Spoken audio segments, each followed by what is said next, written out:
Mic check. 1, 2, 3, 4.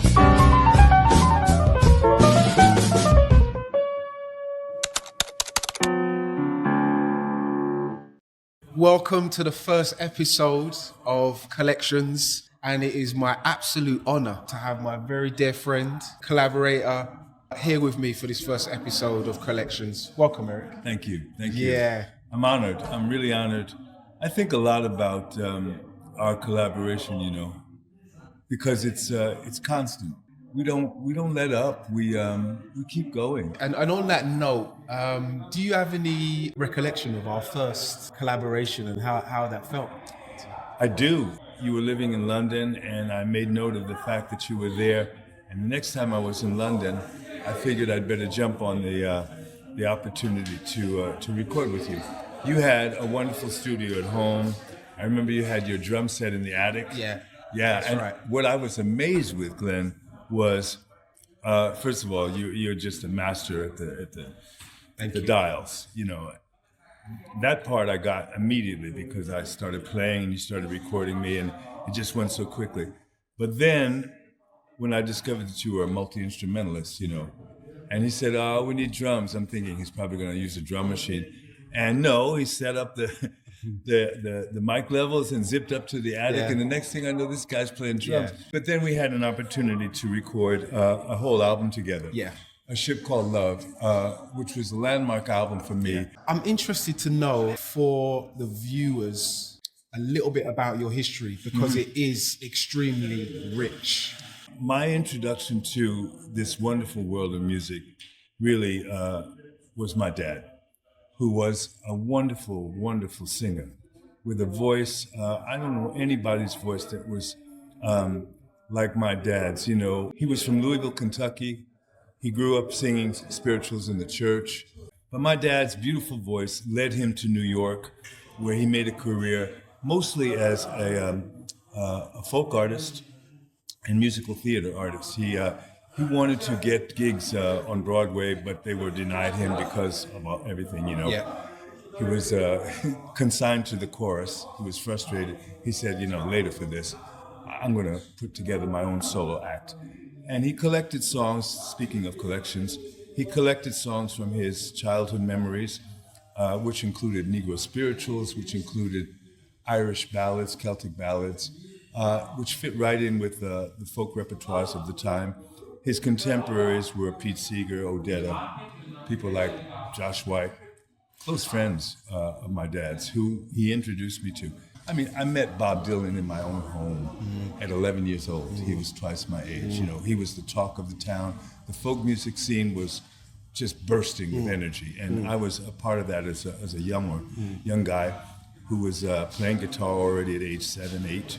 My uncle, my mother's brother, the great John Lewis, composer and pianist with the Modern Jazz Quartet, was a huge source of encouragement. The fact that I had an uncle who was world famous, who traveled around the world, sort of just paved the way for me. It was like saying, hey man, we do this, we can do this, you can do this, if you feel it, if you love music, you can make this your world.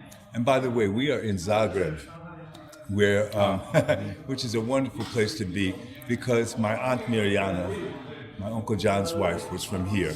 And so I have a connection to this town. So it's funny that we're collecting memories and relatives. But this world of music that my dad introduced me to became my world at a very early age and just remained that way. Yeah, no, it's powerful and it's quite affirming because your message really aligns with the message that your dad used to really carry. My godfather was the great Paul Robeson. Now, Paul was my dad's hero. My dad admired his politics, his courageous freedom-fighting stance, his internationalism, and his voice. And they shared many songs in common. Their repertoires overlapped. But my dad was just like a young pup, who was just looking up to this giant of a man, and they became friends. And eventually, Paul became the godfather. My twin sister and I were baptized in Paul's holding us both in his big arms. But Paul's philosophy and his ethos, his internationalism, his humanitarianism, his passion for justice, Pan-Africanism, all of those things influenced me, without it being a kind of forced thing. It just kind of through osmosis became part of my my core beliefs, And putting that together with music at that time in the 60s when I was really coming of age was what was going on. People were aligning their artistic expression with their political beliefs and their philosophical beliefs and spiritual beliefs. And that became my path. That became my way. I'm an African American. You're from the African diaspora, and you understand that it's never far behind. It might be in the past, but the legacy of slavery is something that we're still conscientiously working to heal ourselves from. We're telling the whole world we all suffer from this phenomenon of people enslaving other people, and we need to heal ourselves, and we need to do it by talking about it. And one of the ways we can talk about it is by creating art that reflects that history. So that's where I'm at, You mentioned earlier in this interview that we share quite a prolific relationship creatively. Sometimes, I'm at home and I'll receive an idea from you. Right. And I'm thinking, what is Eric on, man? I'll listen to it and I'll be like, oh my gosh. And then the next day, you'll send something else. Right. Could you explain to the viewers what is actually happening with you? Because you possess such a prolific output when it comes to writing songs. You're actually a producer's dream. I've always said this from my point of view. And you are an artist's dream. Wow. I'm telling you, that's what I'm saying. That's where it comes together. Just explain a little bit what happens. Often what will happen is, if I try to sit down and write a song, and sometimes if you're a songwriter and you've had the success of writing a good song once, you want it again. Right. Right. You don't want to leave it there. No. Because the high is so good. Yeah, you're a junkie. I'm telling you, I need that. And that energy, that feeling of timelessness and you're just free. You're free. In songwriting mode, I'm free. Because I feel like it's not just about me. The ego thing goes away. It's a little bit like channeling. It's not automatic writing, but I definitely feel that I have help from another dimension. On some of my finest songs, I feel like I could not have written that on my own. But I'll often sit down with the guitar and an idea will come to me. And often that will, especially if it's blues, it will suggest a feeling, a lyric, even a few words that will go together with whatever I'm playing. And because we have this technology where we can put a phone in front of us and have a decent recording of it, I don't have to pursue it necessarily at that moment. I can say, I've got this idea, this kernel of an idea, I'll put it down and get back to it. And often, if it's enough of an idea, I'll send it to you, and you'll send me something back that will be a development of it musically, etc.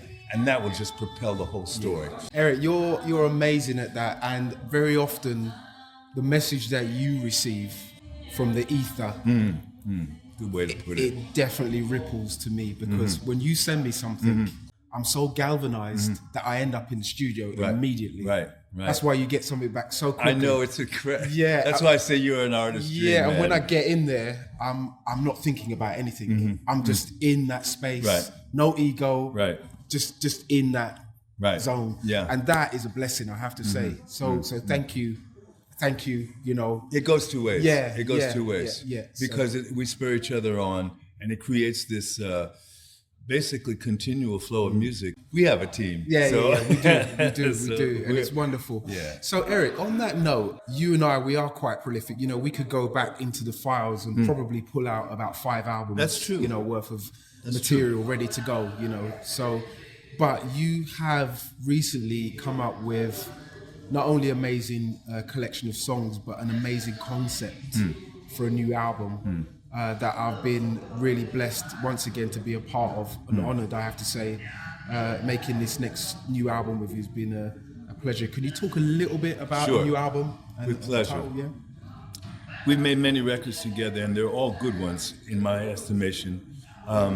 Some of them I feel should have had more attention paid to them by the world at large, but that's neither here nor there because there's nothing you can control. No. But I'm so proud of those records, the ones that have been nominated for Grammys, the ones or whatever, the ones that people don't seem to be aware of even. Mm-hmm. But this new record called One Mississippi is a landmark recording for me and you in many ways. One Mississippi, it probably comes from that saying, one Mississippi, two Mississippi, where you're trying to figure out how long a second takes to pass by.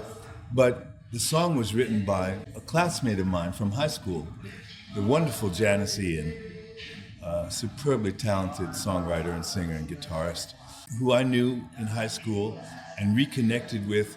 I became aware of her song, One Mississippi, that she wrote with a co-writer, Fred Kohler, I believe his name is. His name's Fred Kohler, yeah. Yeah. For me, my interest in and passion for diving and delving deeper into older country blues resonated with me. That song, One Mississippi, for me, Mississippi, of course, is a cradle of incredible music when it comes to blues. And to start off the album talking about Mississippi and all that conjures up, you know, it's a brutal history as well, seemed to frame the issues and the topics that I wanted to cover in my recent songwriting. So being able to combine my love of a certain genre, blues, and the history that influences us to this day, that's just like a perfect storm for me. So I was able to put together songs rather quickly for this album that are interrelated, you know. I couldn't feel more blessed. You know, I'm 74 years old. To be still blooming. Can you believe that? I shaved. Eric, man, whatever creams you got. Next year we're bringing out the Eric Bibb cream. But anyhow, we're just, like I said, you know, swimming in this wonderful river of song. And it's soothing us, it's healing us, and it's taking us to wonderful places to meet people. And how blessed we are. I also want to say, One Mississippi, O-M. Oh, there you go. It's cosmic, you know. So Eric, my last question. Yeah. Where you mentioned we're in Zagreb, the wonderful Zagreb. We had a great dinner last night. Oh, wow, memorable. Great food. Yeah. You are going to be going on an extensive tour next year, and at your age, there must be questions of balance of life and work. Just addressing that, making sure you know one's not superseding the other. As you know. You've been touring for years. I've been touring. It's a slog. It's a slog. Yeah. But next year, you're going to be going to some great territories. You have a fan base that's worldwide. Yeah. Do you want to just tell them where you're going to be hitting? Yes, folks. We have coming up a big UK tour, which includes, you know, Ireland and Scotland and England. I have wonderful friends and fans in England where I kind of really got my big start. We're going to be touring Australia in April and May, another wonderful territory for me where I have many friends and all my people who are just so eager when I come back. So it feels like home there. We'll be all over. I don't know how much I'll be touring as such beyond all of that. So I hope people will take note of the fact that this is a good opportunity to see me really feeling very irate, you know, and ready to share what I've been sharing for a while, but in a way that I feel is like a culmination of all the things that I've been wanting to do and say. We're there, and I look forward to seeing you all there. Wonderful. Given everything you've put into your artistry and the industry and your fans, I think that you deserve everything amazing. And if that means you do what's amazing and not do the stuff that's not so amazing, right? So be it. So be it. Yeah. Well, this has been a great episode, first episode, and Eric, thank you, bro. Yeah. Much love. Thank you. Much love. And a big shout out to Mrs. Bibb behind the camera. Wonderful. Thank you, Ulrika.